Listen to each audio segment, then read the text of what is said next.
Lewapda Amy derýanyň suwunyň derejesiniň bir näçe isse kemelmegi sebitde gyzyşan owu hojuluk işleriniň bökdemegine sebäp bolýar. Ýurdun Gündoğur welaýatyndaky habarçymyz Amy derýanyň suwunyň geçen ýyllaryň su döwri bilen deňestirilende tas 3 isse kemelendigine aýtdy.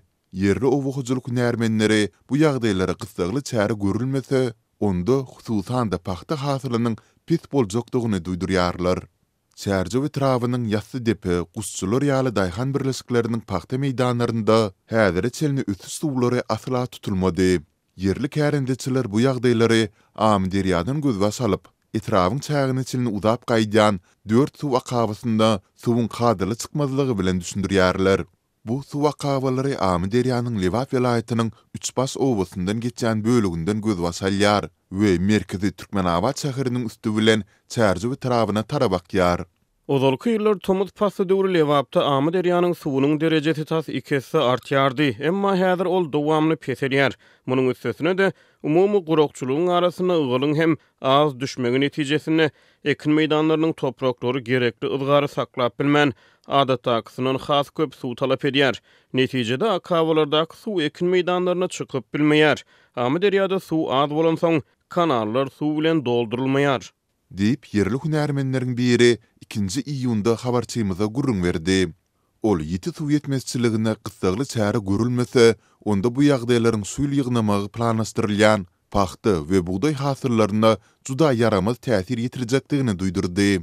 Suýul Türkmenistan boýunça 690 000 hektar meýdanda ýetişdirilen buğdaýdan 1.400.000 tonna hasyl almak gözüňde tutulýar.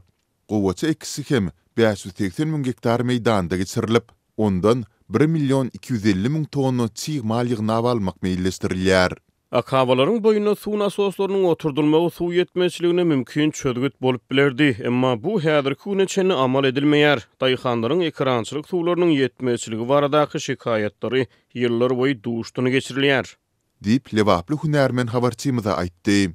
Döwlet daýhanlaryň suw, dökün, tohum we tehnik üçünçülük meselelerini öz üstüne alýar. Öz gezeginde daýhanlar özleriniň kärinde yerlerinden bellenilen möçberde hasyl almagy we alan hasylyny hökümetiň kesitlen narhyndan döwlete satmagy borçlanýarlar. Muňa garamazdan kärendeçiler özleriniň tehnika, suw, tohum we dökün üçünçülükleriniň yaramazdygyny, munyň köplenç ekis işleriniň gijagy almagyna we hasylyň pis bolmagyna getirýändigini ýyllar boýy aýdyp gelýärler. Lewap welaýatynyň häkimliklerinden sebitdäki suw ýetmezçiligi we bu ýagdaýlaryň gyzgylygyna alınıp barylýan owu hojuluk işlerini ýetirýän oňoýsuz täsirleri barada kommentariýa alyp bolmady.